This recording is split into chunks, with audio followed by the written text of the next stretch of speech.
Loud speaker لگا ہوا ہے، مائک لگا ہوا ہے، اس کا مقصد ہے آپ آسانی سے آواز کو سن سکیں۔ کرسی لگی ہوئی ہے تاکہ آپ آرام سے بیٹھ کر سن سکیں۔ آپ کرسی کی مقصد کو نہیں سمجھ پائے تو ہمیں نہیں لگتا کہ آپ زندگی کا جو مقصد ہے اس کو سمجھ پائیں۔ لہذا کرسی لگی ہوئی ہے، اس کی مقصد کو سمجھیں۔ ہم بھی زندگی کا مقصد کیا ہے سمجھانے کی کوشش کروں گا۔ سامعین کرام، یہ پروگرام انعقاد کیا گیا، یہاں علماء کرام آئے، اس کا بھی ایک مقصد کیا ہے؟ ایک کان سے بات سنی جائے اور دوسری کان سے اڑا دی جائے۔ سامعین کرام، ایسے بہت سے لوگ ہوں گے کہ یہاں آج دین کی باتیں ہو رہی ہیں، علماء کرام آئے ہوئے ہیں کہ اپنے گھروں میں یا اور کہیں اپنے کاروباروں میں مشغول ہیں، نیند کی آغوش میں پڑے ہوئے ہیں، انہیں اس محفل سے کوئی مطلب نہیں، انہیں اس محفل کو بہت حقیر اور بہت معمولی سمجھتے ہیں۔ جو لوگ ایسا سمجھتے ہیں، تصور کرتے ہیں، سنیں، کان کھول کر سنیں۔ اللہ رب العالمین نے سورہ ملک میں فرمایا کلما القی فیہا فوج سألہم خزنتها الم یأتکم نذیر قالوا بلی قد جاءنا نذیر فکذبنا وقلنا ما نزل اللہ من شیء۔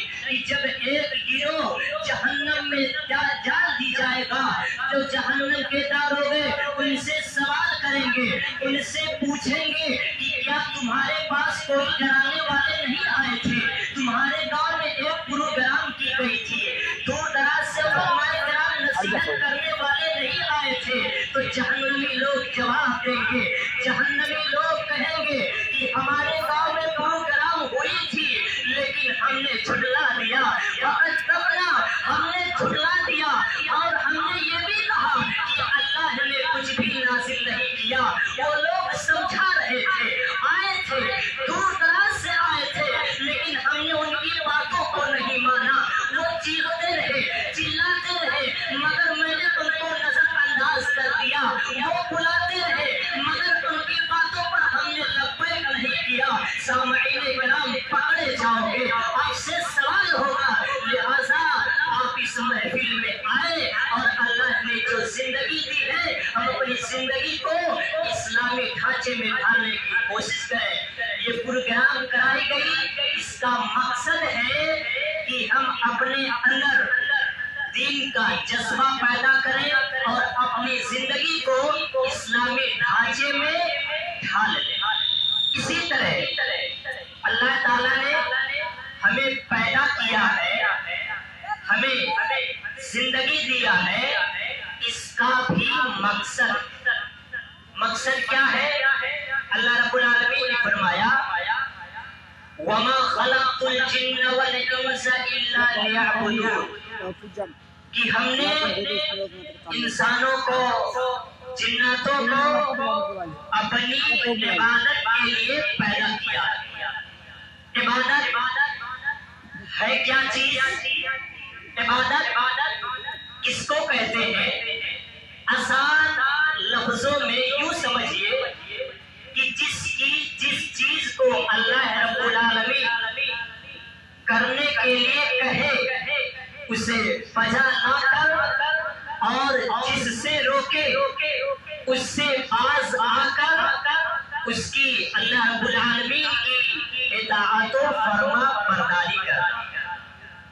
عبادت کی اقسام، عبادت کی بہت ساری انواع و اقسام کتاب و سنت میں وارد ہوئی ہے۔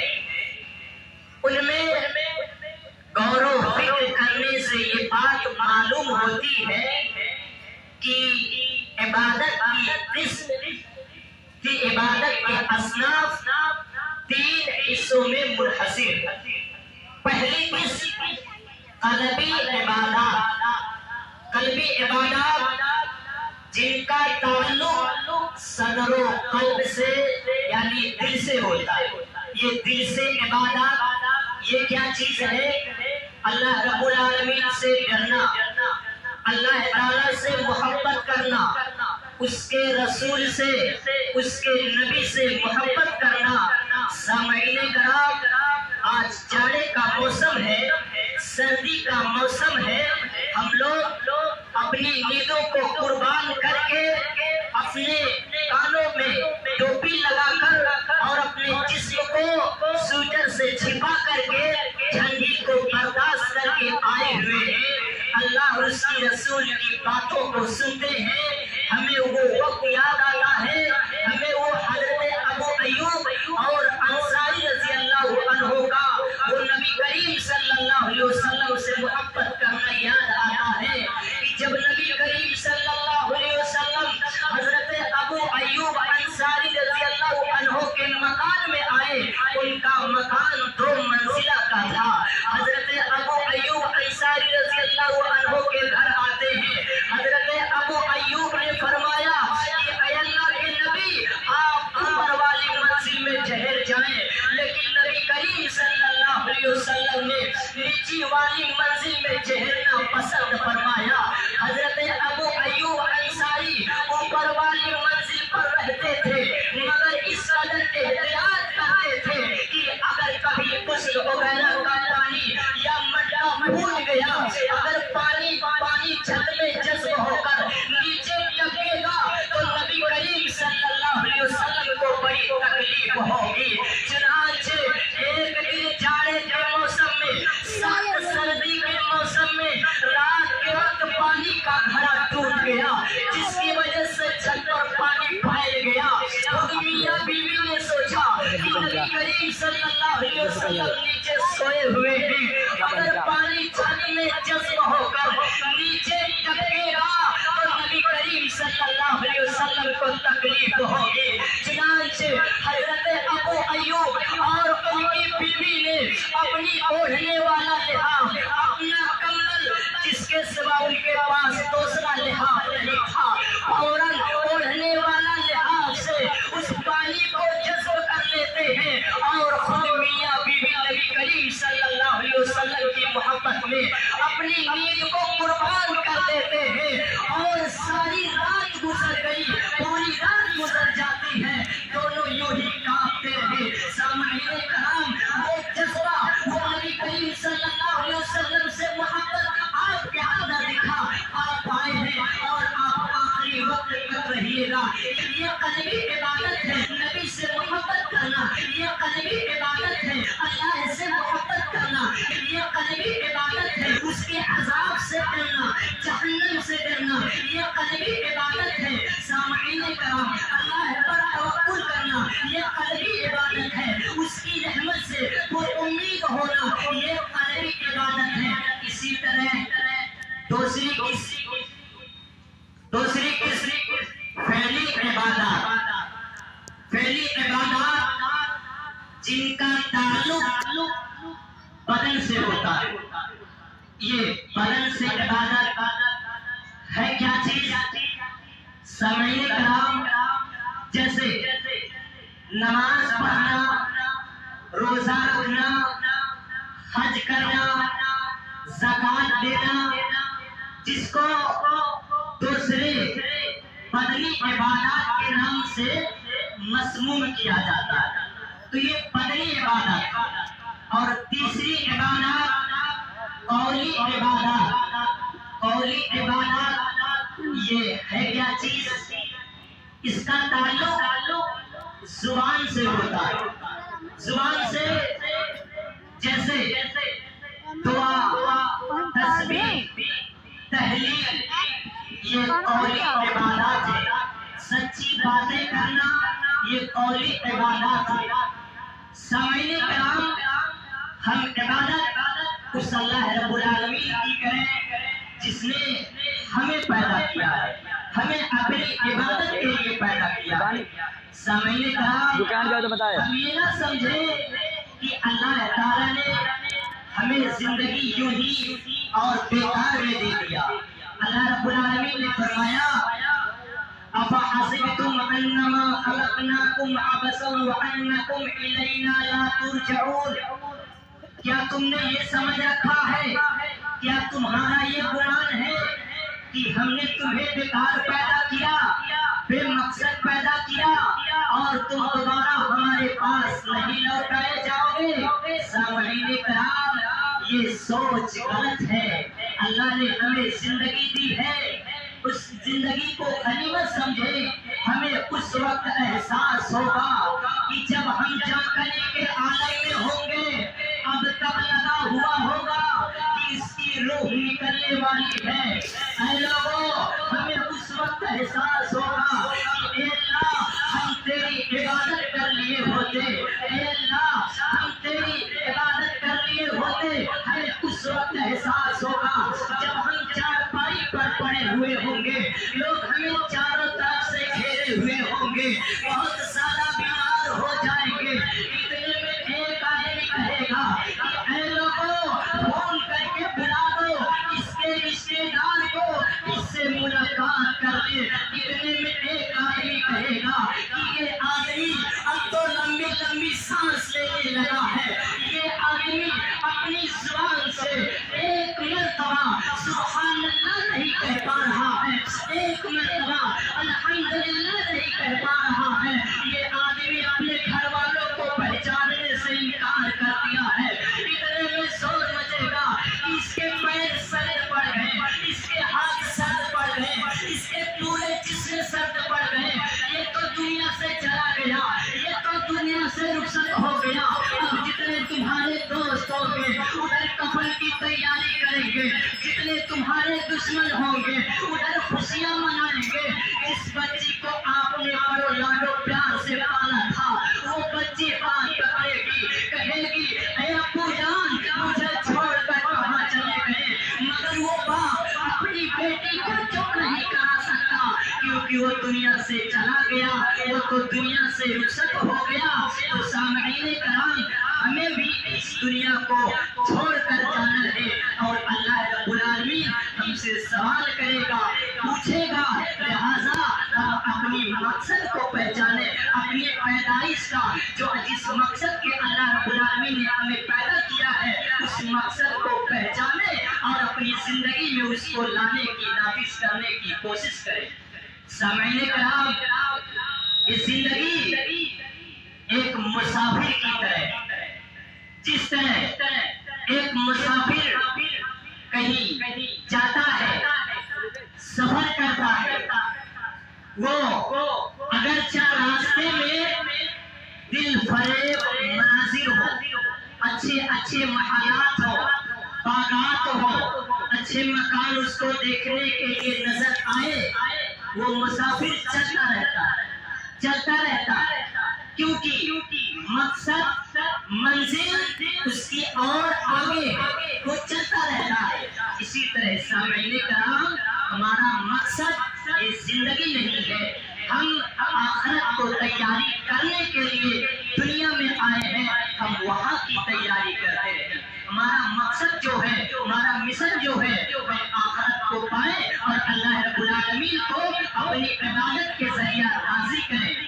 سامعین کرام، اللہ تعالیٰ نے ہمیں بے مقصد نہیں پیدا کیا.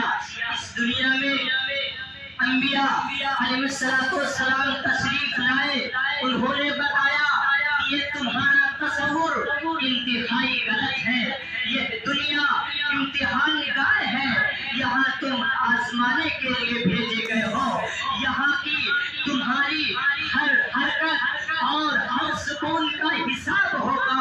اگر اس دنیا کا رہنے والا انسان نیک عمل کرے گا، صحیح راستہ پر چلے گا، حق و صداقت کے علمبردار رہے گا، خالق کائنات کے مطابق اپنی زندگی گزارے گا، تو پھر مرنے کے بعد کامیابی ان کا قدم چومے گی. اور اگر اس دنیا کا بسنے والا انسان سرکشی اور غرور کے راستے پر چلے گا، خداوند قدوس کے احکام کی نافرمانی کرے گا، اللہ کی بنائی ہوئی زمین پر اکڑ کر چلنا چاہے گا، ظلم و ستم کی چنگاریوں سے اپنی بھائیوں کو جلانا چاہے گا تو ایک دن آئے گا جب اسے اپنے کیے کا حساب دینا ہوگا، جب اس سے پوچھا جائے گا کہ تمہیں تو ہاتھ دیے گئے تھے تاکہ تم کسی کمزور کی مدد کر سکو، تمہیں تو پیر دیے گئے تھے تاکہ تم خدا کی عبادت کے لیے مسجدوں میں جاؤ، تمہیں عقل دی گئی تھی تاکہ تم باطل طاقتوں کی مکاریوں کو شکست دے سکو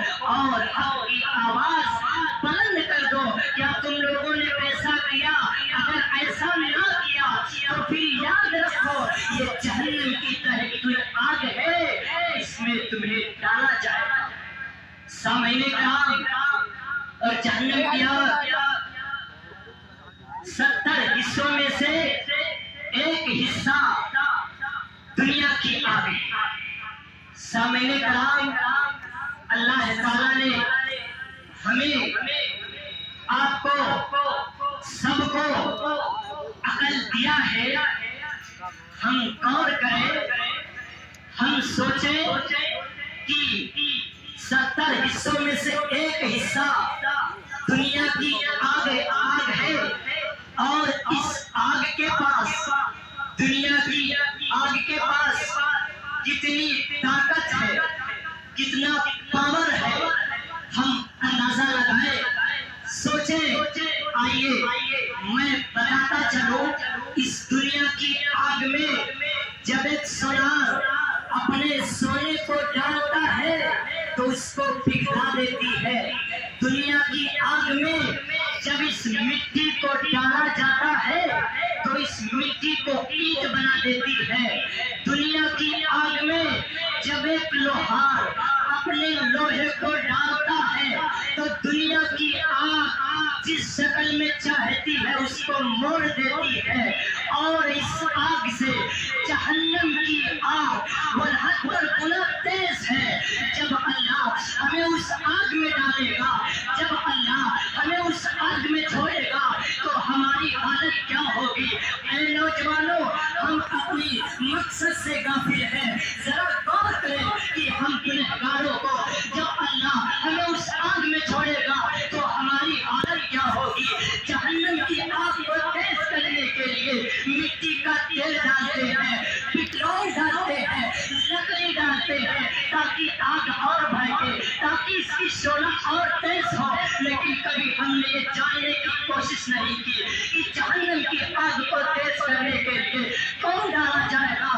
میں ڈالا جاؤں گا، آپ ڈالے جاؤ گے، یہ انسان ڈالا جائے گا۔ وقودها الناس والحجارہ، بچا لو اس آگ سے جس آگ کے ایندھن انسان اور پتھر ہے۔